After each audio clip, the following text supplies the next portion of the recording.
ఊళ్ళోదేనా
రామ రామ స్మరణలో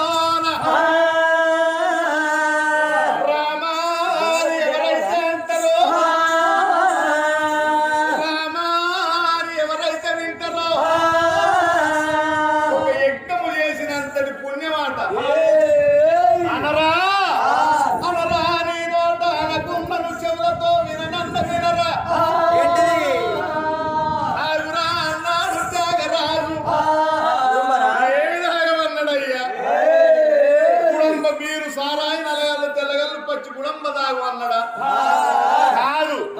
రామ రసమును తాగమన్నాడా భగవంతుడు మానవుని రెండు కాళ్ళు రెండు చేతులు నోరు ఎందుకు ఇచ్చిండయ్యా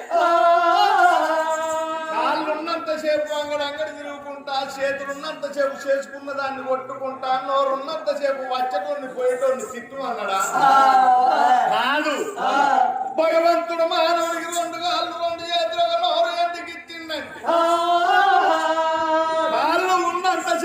కాశీయాత్రలు తిరుగుకుంటా చేతులు ఉన్నంతసేపు చేతులతో చెక్క భజన చేసుకుంటా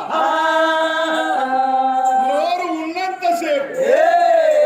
రామ రామని రామ కీర్తన చేయమన్నడాట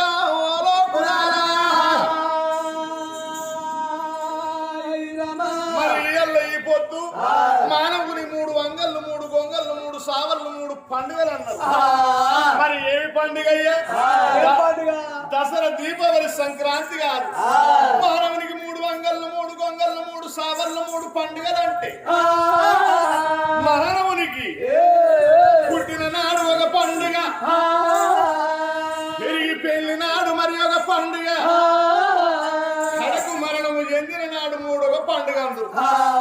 మరి ఇయ్యాల ఈ పొద్దు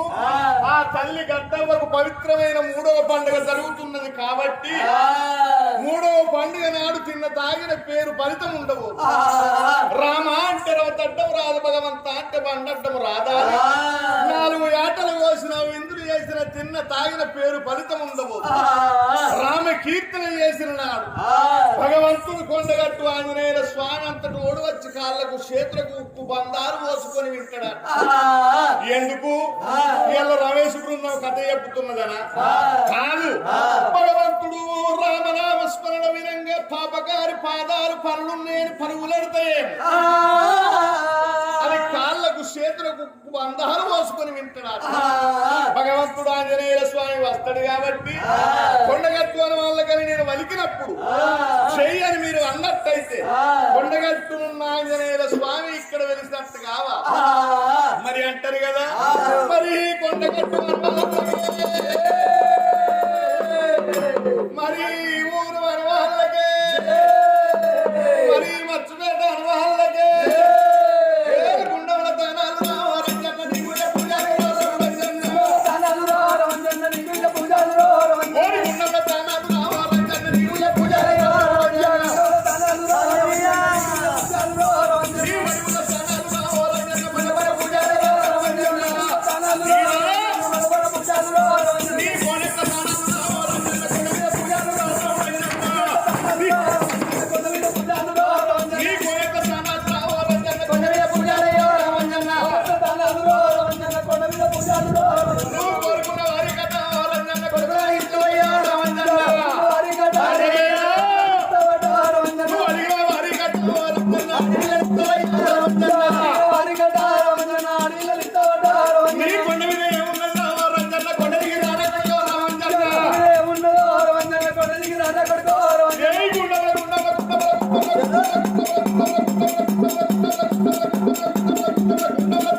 చెప్పను మొదలు పెట్టుకున్న వాళ్ళ పొద్దుగాల